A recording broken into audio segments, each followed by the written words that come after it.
Welcome back to part 2 of my Real Action Heroes Mikasa Ackerman review. And if you haven't yet seen part 1, where I unboxed the figure as well as had a look at the aesthetics and articulation, then check that out here. But for now, let's get right into part 2.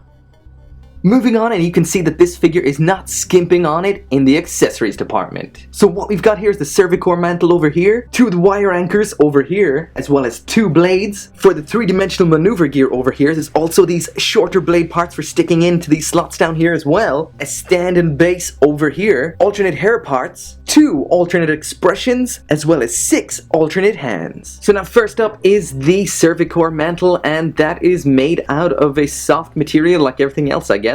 Got the logo here on the back, and this has some wire in the bottom down here for posing, as well as up here around the hood as well, so that's pretty cool. Also, there's a button here, and kind of has like, well, what looks to me like a bra clip here to close that and open it. So yeah, that's the mantle there, and that's pretty damn cool. To attach the mantle then, you just stick that around there and attach the clip through this little loop over here, like so. Next up is the 3-dimensional maneuverability gear, and this looks pretty damn cool. This part down here for holding the blades is in a slightly different silver color to the propellant tank up here. Also got a nice metallic gray as well here, and here. Some shading as well down the bottom. That looks really nice. Some nice detail down here as well, and this side's exactly the same. Now moving on to this central part here, and I'll just mention straight off the bat that this feels very, very brittle. This may be a braking hazard, so it might be best to be very careful with this section here. This part here for the wires looks really good as well, and just all of this just looks really, really nice. This section here is made out of a hard plastic, so it's not very flexible, so that also feels like that may be a braking hazard as well. I'm not actually sure if it is or not. It's just best to be careful, I think. The wire sections here attaching to the handles seem to actually be made out of opposable wire, so that's pretty cool. And there's the handle itself, and that looks fantastic. The detail on here is amazing, from the grip here to the triggers here as well as this section here in a different shade of metallic silver. That just looks absolutely fantastic. That looks amazing. And to attach the 3-dimensional maneuverability gear that attaches into the back here like this, the side parts here then clip into these holes here, and then these side sections down here, this hole here, clips onto this part here. Like this. When not in use, these handles can be holstered in here, like so. Not necessarily an accessory, but I'll mention it at this point. The jacket can be removed, and that's what it's like off. Next up are the blades, and they look fantastic as well. Even the section down here that plugs into the 3D maneuver gear, it looks amazing. And to attach that, it just sticks into the handle here, like so. That looks absolutely awesome. Next up are these shorter blade segments, and these are for connecting into this section here. So they just slide in there. That's pretty awesome. Next up is the wire anchor, and this looks amazing. Also just point out here that this whole part here is made of wire, so this does feel really strong. And that just connects in here to this slot. As for hands, we have this open, relaxed style hand. This is the default ones that she came with attached. Next up, we have a pair of fists, hands for holding the blades, as well as a pair of widespread open hands. And finally, we have the dynamic alternate hair parts. And this looks amazing with all these spikes and hair sections here. That looks so good. Changing the hair is simply just pop off the hair like that and pop on the alternate parts like so. So as for alternate faces, we've got this face here looking off to her left, as well as this shouting dynamic face. And they look amazing, especially this one here. So like most figures, change the hair, you just pull off the hair like that, pull off the face, stick on the face that you want, and then just stick the hair back on.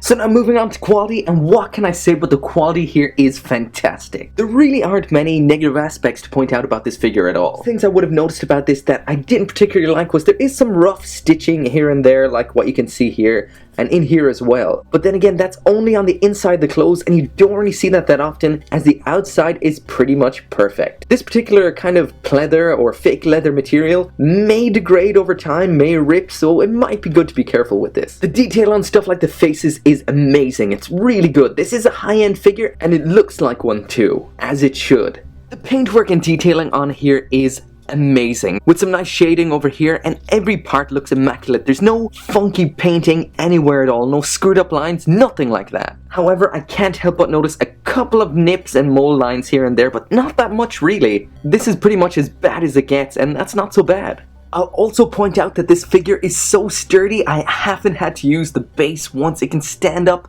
on its own absolutely fine. Like I mentioned before, the neck does look a little weird from some lower angles, as you can see here. Like, you can't really have her looking up from a low angle or it will look really bizarre, like what you can see here. One point I did notice on taking this out is that these holes here in the back are really rough and don't look that great, but the 3D maneuver gear does fit in fine, so that doesn't really matter, I guess. Another thing I'll point out here is that, like, sometimes when you're moving the arm, it may just pop out at this point up here, and that can get a bit weird. And that is a little hard to reconnect because it is inside of the clothes like this, but it's not so bad. But that is a bit loose, not a big deal. So just another thing to point out, that over the course of the review, this button here, like this one here on this side, has popped off. So I guess it is a little delicate at times and in certain places, so it might be worth paying attention to this, as maybe other parts can do the same as this and just drop off.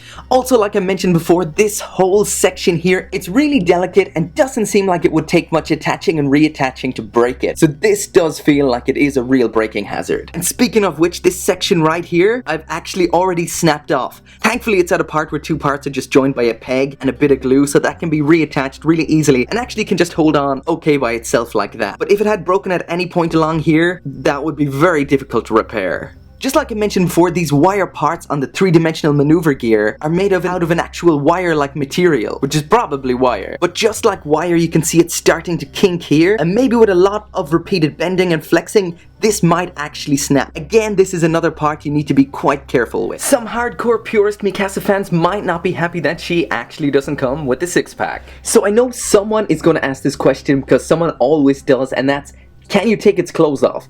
And the answer is yeah, but no, if you get what I mean. Parts like this back here and on the side of the leg here are actually anchored to the doll body inside. So there are parts on it that are like Velcro, that like the front of the shirt here and on this part here as well, and they can come off, but everything else is like held on for a functional reason. So could you change costumes maybe with another real action hero or something like that? Not really without modification. And also another question I know that's going to crop up. Which should I get? The Figma or the Real Action Heroes? And all I can say to that is check out my review for the Figma, watch them both, and see which one you like the best. The Real Action Heroes back here is 5 times the price of the Figma down here. Would I say it's 5 times better? Well, I can't say for definite. They're both awesome in their own unique way. The Real Action Heroes is a far better display piece. It's huge. But then again, the Figma is more budget friendly, but at the same time is also easier to pose and play around with. So what I'd say is just think about what you're looking for in a figure, how much you're willing to spend, and then just decide on the one that you want. I hope that helps. So that's it for my review of the Real Action Heroes Mikasa from Attack on Titan. What can I say? This is an amazing figure. It's really, really good. This is a premium figure, and it feels like one. It looks absolutely amazing, especially that shouting face that really, really stands out. The details look great. The sculpt is amazing. The face looks great. All the details on the clothes, which are made out of fabric and other materials, are just so cool. It comes with a great set of variable accessories, lots of optional parts, and that just means a lot more fun. The quality of the figure itself and all the accessories is as good as it gets. This is an amazing figure. It's a very poseable figure, but it does have some limitations, especially at the waist. It doesn't have much side-to-side movement, as well as the hips. There isn't much rotation on the legs at the thighs. All in all, this is a fantastic premium figure. It's huge and will look awesome on any display shelf. However, it is pretty expensive, coming in at around 200,000 yen. That's like $200. So this may not be for everyone, but I will say it's totally worth the price. So that's it for my review. As always, make sure to like and subscribe and come back for more anime figure reviews. Thanks for watching.